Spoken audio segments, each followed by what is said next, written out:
Some people don't try to fit in. Not loudly, not rebelliously, they just don't. They don't feel the pull that others feel, the pull to belong, the pull to match the room, the pull to become smaller or louder depending on what the moment demands.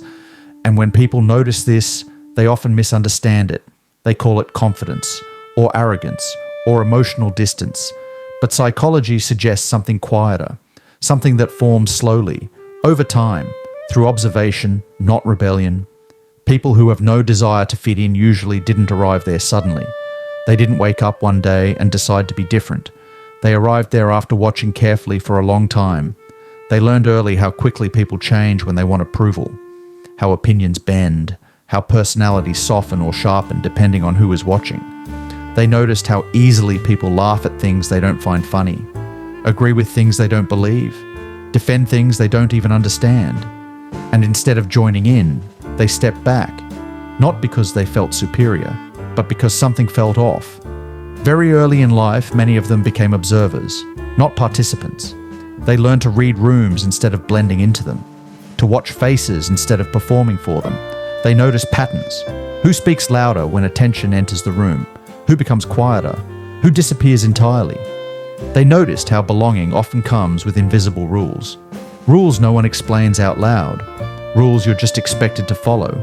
Smile at the right moments, react the right way, care about the right things, hide the rest.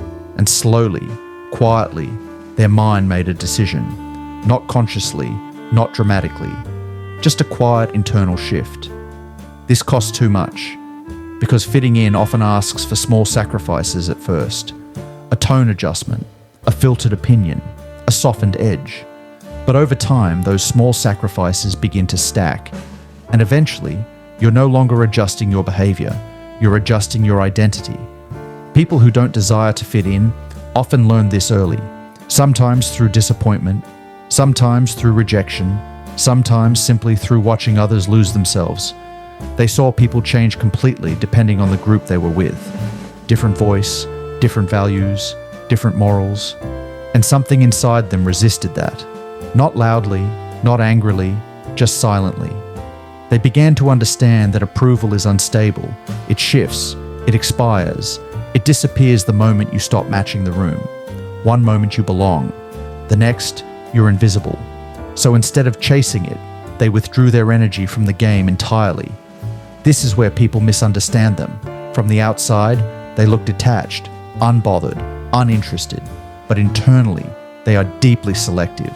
They don't dislike people, they dislike pretending.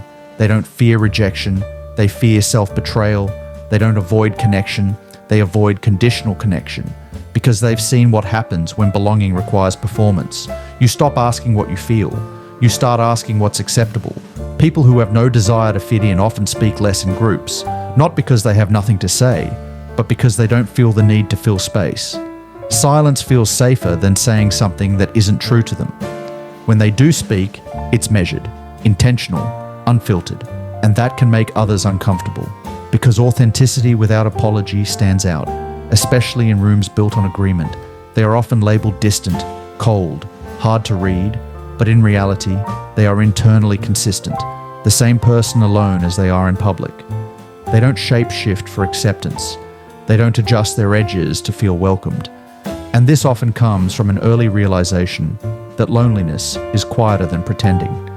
Many of them experienced moments where they were surrounded by people, yet felt completely unseen, moments where they were included, but not understood. So their mind learned something important. Being alone doesn't always mean being lonely, and being surrounded doesn't always mean being connected.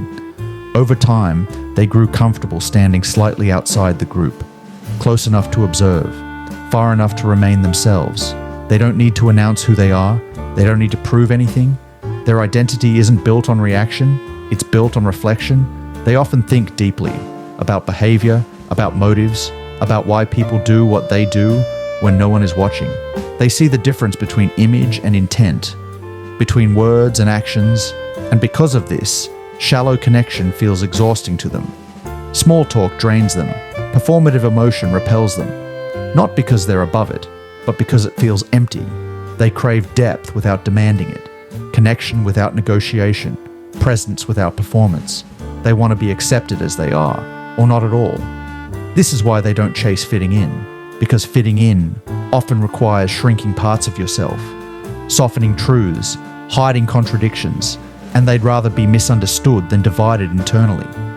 There is a quiet strength in this mindset, but also a quiet loneliness, because choosing authenticity often means choosing fewer people, fewer rooms, fewer invitations, and they accept that trade, not proudly, not bitterly, just honestly. They don't need to belong everywhere, they just need to belong to themselves. They understand that fitting in is temporary, but losing yourself can last much longer. So they stand where they are, whole, unaltered, unimpressed by applause that disappears when the performance ends. People who have no desire to fit in aren't trying to be different. They're trying to remain intact. And once someone learns how valuable that is, belonging stops being the goal